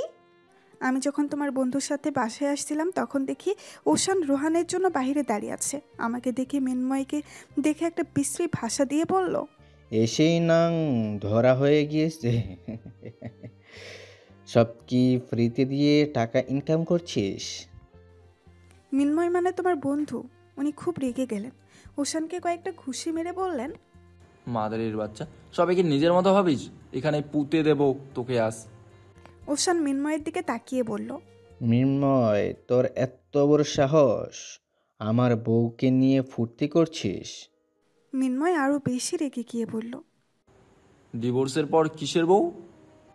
আমি তখন তোমার বন্ধুকে টানতে টানতে নিয়ে এলাম, কারণ ঝামেলা হোক আমি চাচ্ছিলাম না ভাবি। কিন্তু ওরা দুজন দুজনকে চিনে কিভাবে বলুন তো? তোরি, তোমাকে কিছু বলার আছে, পরে বলবো সময় নিয়ে। এখন রাখি। উনি চা শেষ করে আমার ফোনে কথা শেষ হওয়ার অপেক্ষা করছিলেন। ফোন কেটে দিতেই উনি এসে রিকশায় বসলেন, আবারও চেয়ে আছেন আমার দিকে। আমি দেখতে পাচ্ছি ওনার দু চোখে হাজারো কথা, যা উনি বলতে চাইছেন, যদিও আমি কিছুটা আন্দাজ করছি। কেননা যাকে ভালোবাসা হয় তার চোখের ভাষা বোঝা খুব একটা কঠিন ব্যাপারও নয়। ওই চোখ নিশ্চয়ই ভালোবাসার গল্প শোনাবে, যে গল্পে প্রেমালিঙ্গন করতে আর কোনো বাধা থাকবে না। আমার কাঁধের ওপর হাত রাখলেন। উষ্ণ এক স্পর্শ অনুভূত হলো, কিন্তু আমার অস্বস্তি ফিল হলো না, বরং মনে হলো এই পথ যেন না শেষ হয়। ওনার এই স্পর্শটুকু যেন আজীবন লেগে থাকে। রিক্সা চলতে চলতে একটা নির্জন জলাশয়ের কাছে পৌঁছালো।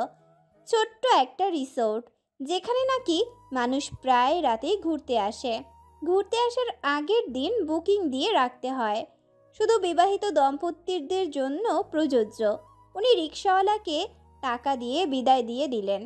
রিসোর্টের ভেতরে মোটামুটি ভালোই জায়গা আছে, ছোট একটা বিল্ডিংও আছে। বিল্ডিংয়ের নিচ তলায় আলো জ্বলছে। ওখানে একটা দোকান আছে, এখানে যারা আসে তাদের আপ্যায়নের জন্যই দোকানটা। বিল্ডিংটা দোতলা বিশিষ্ট, নিচতলা আর দোতলা দিয়ে 4 জোড়া দম্পতি এখানে থাকতে পারবে। এখানে বড় একটা জলাশয়, জলাশয়ের অপর প্রান্তে বড় একটা গাছ।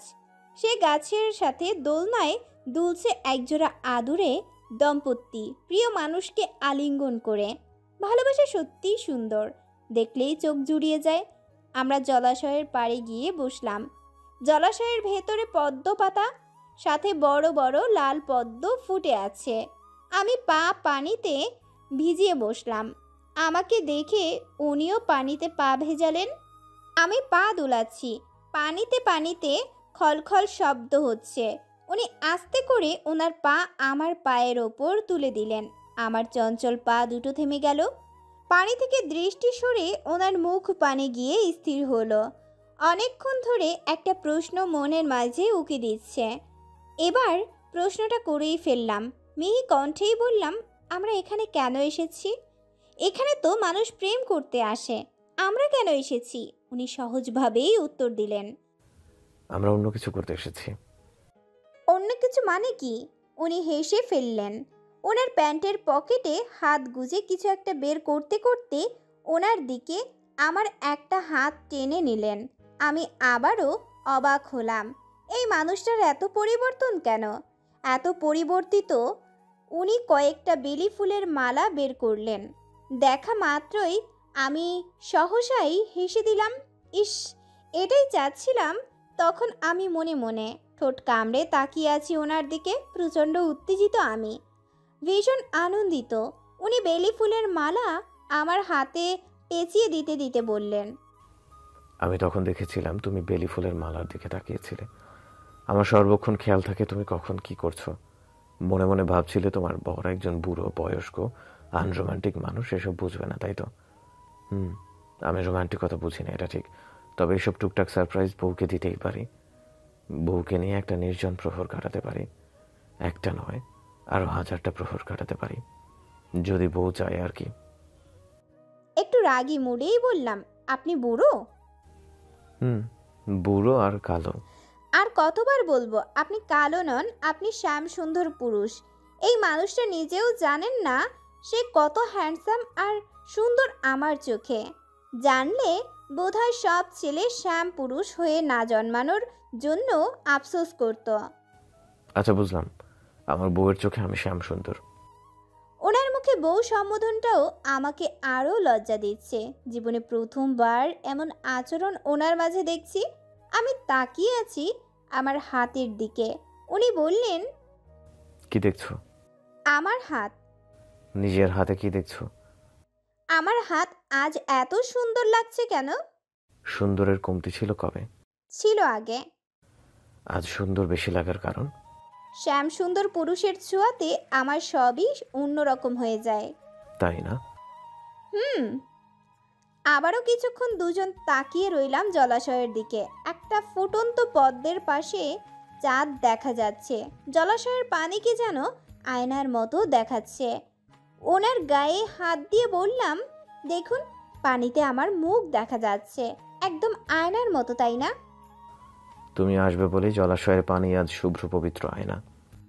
জলাশয়ের খেয়ে কাজ নেই, আমার জন্য শুভ্র পবিত্র হতে যাবে? আমি কে তার? উনি আমার কাঁধে হাত দিয়ে আমাকে টেনে ওনার সম্পূর্ণ কাছাকাছি নিয়ে নিলেন। মাথা গিয়ে ওনার বুকে ঠেকল। ওনার বুকের সাথে আমাকে চেপে ধরে আমাকে আদুরে কণ্ঠে ডাকলেন, সারা। একটা কথা বলতে চাই। বলুন। আমাকে কি সবসময় স্যারের নজরে দেখতে? স্যারকে কি ক্রাশের নজরে দেখব? আমি কিন্তু তোমাকে কখনো স্টুডেন্টের নজরে দেখতাম না। তাহলে? আমি অনেক আগে থেকেই তোমাকে বউয়ের নজরে দেখতাম। আমাকে? আমি জানতাম এই চঞ্চল পরীটা আমার বউ হবে। আমি তো আপনাকে আগে কখনোই দেখিনি। কিন্তু আমি দেখেছি বহু জনম আগে। বলুন আগে কিভাবে চিনেন? ওসব বলে সময় নষ্ট করতে চাই না। তাহলে কলেজে অমন খারাপ ব্যবহার করেছিলেন কেন? খারাপ ব্যবহার করেছিলাম? রাগ করেছিলে? খুব। এখনো রাগ আছে? বলবো না। আচ্ছা, কান ধরলাম সেদিনের জন্য। এবার বলো রাগ কমেছে কিনা? রাগই নেই। তোমাকে কিছু বলার চেষ্টা করছি কিন্তু পারছি না। কেন? এই বয়সে যদি অপমানিত হতে হয়। এসব কি বলছেন? আপনার কি মনে হয় ফিরিয়ে দেব? এখন মনে হচ্ছে না, তাই আজ সাহস করে নিয়ে এসেছি। আজ একটা বিশেষ দিন, এই জন্য বিশেষ দিনে বিশেষ মানুষকে বিশেষ কথাটা বলা জরুরি। আমি বিশেষ মানুষ? শুনেছি মেয়ে মানুষ এসব বিষয়ে একটু বেশি ট্যালেন্টেড হয়। তাহলে তুমি কেন বোঝো না? আপনাকে বোঝা কি সহজ কথা? তোমার জন্য তো আমি সহজই। আচ্ছা বলুন না, কি বলবেন? ভালোবাসি সারা। তোমার ভালোবাসার আঁচলে বাঁধবে আমাকে। আমার পিপাসিত হৃদয়কে তোমার ভালোবাসা দিয়ে শীতল করবে। মুহূর্তের মাঝে মনে হলো আমার সমস্ত পৃথিবী ভূমিকম্পনের মতো কাঁপছে। উনি আমাকে ভালোবাসেন, এর থেকে খুশি আর আনন্দ কি আমার জীবনে আছে? আমি ঠিক কি উত্তর দেব জানি না। উনি আমার মুখে হাত বুলিয়ে বললেন। কি হলো, উত্তর দাও।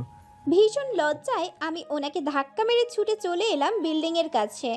ওয়ালে পিঠ ঠেকিয়ে দুই হাতে মুখ ঢেকে দাঁড়িয়ে আছি। উনিও কিছুক্ষণের মাঝে চলে এলেন। পালাচ্ছ কেন সারা?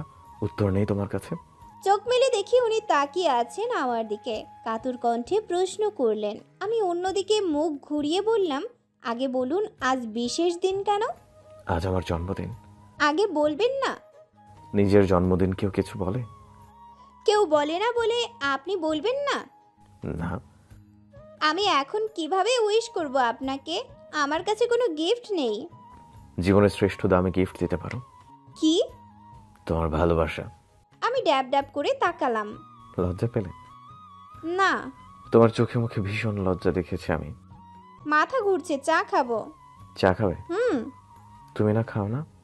খাই না মানে কখনো খাবো না তা তো নয়। উনি বিল্ডিং এর নিচে দোকানে গিয়ে বললেন, 2টো চা পাঠিয়ে দিন আমাদের রুমে। আমার হাত ধরে রুমের দিকে রওনা হলেন। নিচতলার 2টো সিঁড়ি পার হতেই আমাকে কোলে তুলে নিয়ে আমাদের কক্ষে প্রবেশ করলেন। 5 মিনিট পরে চা দিয়ে গেল। চা খাওয়া বাহানা মাত্র। আমি কি বলবো তখন বুঝতে পারছিলাম না। চায়ের কাপে ধোঁয়া উঠছে। উনি চা খেতে খেতে বললেন, কি খেতে পারছো না?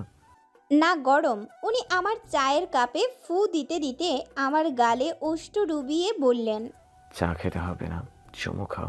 আমি বড় বড় চোখ করে আবার তাকালাম ওনার দিকে। ওনার ঠোঁটে দুষ্টুমি দেখছি। ঠোঁটের কোণে দুষ্টুমির ছড়াছড়ি নিয়ে বললেন, বার্থডে গিফট দিতে চাও? আমি মাথা নিচু করলাম। উনি আরেক গালে ওষ্ঠ ডুবিয়ে বললেন, দিতে চাও না? আমার ঠোঁট জোড়া কাঁপছে লজ্জায়। কম্পিত ঠোঁটে বললাম, দিতে চাই। উনি নেশাভরা কণ্ঠে বললেন, আজ নয়, বাড়ি ফিরে দেব। আজকের মতন এমন নির্জন প্রহর আর পাবে না দেওয়ার জন্য। আজকের প্রহর আপনার, আর পরের প্রহরটা আমি আপনাকে দিব। তাহলে আমাকে অপেক্ষা করতে হবে? জি। তাহলে কি বুঝবো, ভালোবাসো নাকি বাসো না? বাসি।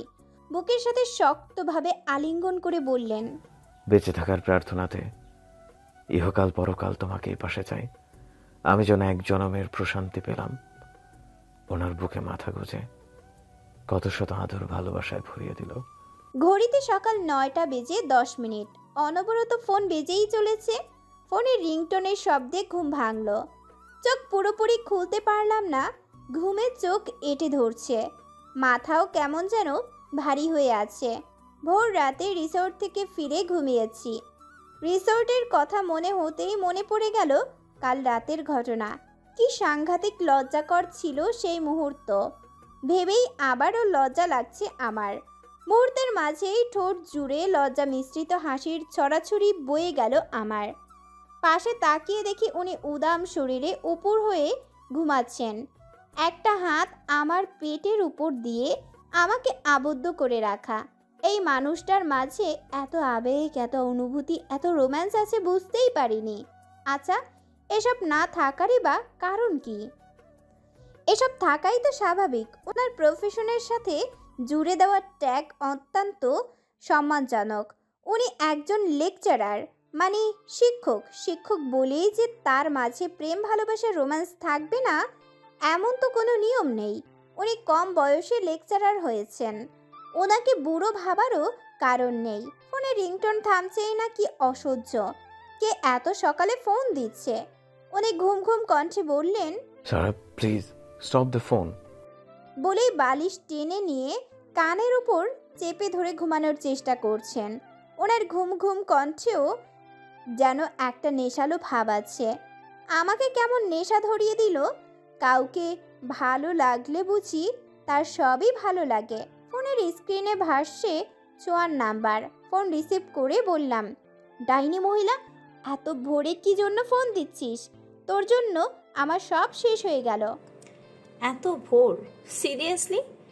তোর ওই হারকিপটা জামাইয়ের কি একটা ঘড়িও নেই সারা? শোন, তোর জামাইয়ের রাস্তায় বসায় দে, ফুটো প্লেট দিয়ে। মানুষ যে 4 আনা করে দিবে তাই দিয়ে ঘড়ি কিনে দিবে। আবার জামাই নিয়ে পড়লি কেন সাত সকালে? তোর কোনো টাইম সেন্স নেই, এই জন্যে বললাম। 9:30 বাজে আর তুই বলছিস এত ভোর? ও বেজে গেছে না? ওয়েট, এত বেলা করে ঘুমাচ্ছিস কেন? নিশ্চয়ই সারা রাত পড়ালেখা করেছিস। কিরে সারা, তুই তো বিশাল পড়ছিস, এত পরিমাণ বই পড়ছিস, আর আমাদের এসে বলিস কিচ্ছু পড়িনি, আমায় একটু দেখাস। যাই হোক বেবি, এইবার কিন্তু তোর মারাত্মক ভালো রেজাল্ট হবে, দেখে নিস। আমি সারা রাত বই পড়েছি? তাছাড়া কি? একজন বিবাহিত মেয়ে কি করে বোঝো না? সমস্যা কি? আলার হস্তে আর আনরোম্যান্টিক কইস না। আমি মাপ চাই। ফোন দিছিস কেন তাই বল। দ্রুত রেডি হয়ে বেরিয়ে পড়। কাল পরীক্ষা, আজ কই যাব? পরীক্ষা তো কি, এত পরে কি হবে? যাবি কই? আমি আর তন্ময় ঘুরতে যাব। বাসায় বলেছি তোর সাথে ঘুরতে যাচ্ছি, এখন তুই না গেলে হবে? বাহ, আমার নাম ভাঙিয়ে আর কতকাল খাবি তুই? না জানি কবে তোর ফ্যামিলি থেকে আমারে জুতো মারে। তুই রেডি হয়ে নে আগে। না সোয়া, প্লিজ রাগ করিস না, আমার শরীর ভালো লাগছে না। তাছাড়া আজ একটা বিশেষ দিন, আমি যেতে পারবো না। বিশেষ দিন? কিসের? কিছু না, তুই যা ঘুরে আয়। শোন, বাই এনি চান্স আমার বাসা থেকে যদি তোকে ফোন দেয় তাহলে বলবি আমি তোর পাশে আছি, ওকে?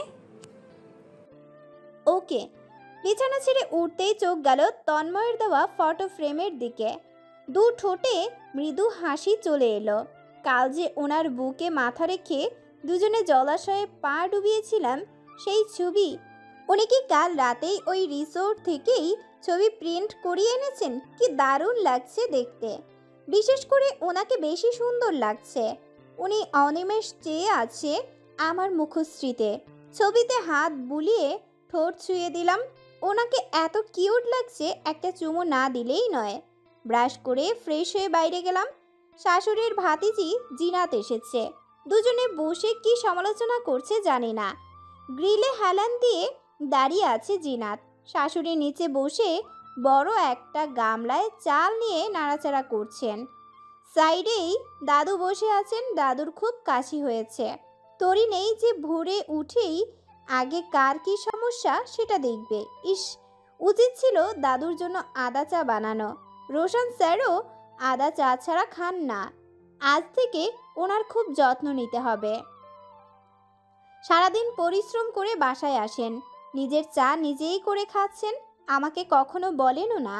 নিজের কাপড় নিজে ধুয়ে নেন। আমারও উচিত ওনার সেবা যত্ন করা। শাশুড়ি ঠিকভাবে রান্না করেন না।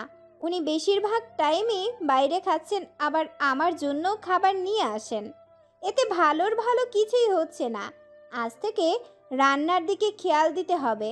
আমি কিচেনের দিকে গেলাম। গ্যাসে পানি গরম করতে দিয়ে বাইরে এসে দাঁড়ালাম।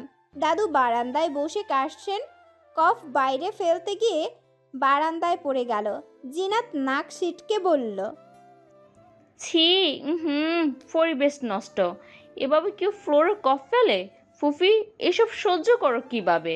চোখের সামনে এসব কিন্তু সহ্য করা যায় না। How disgusting.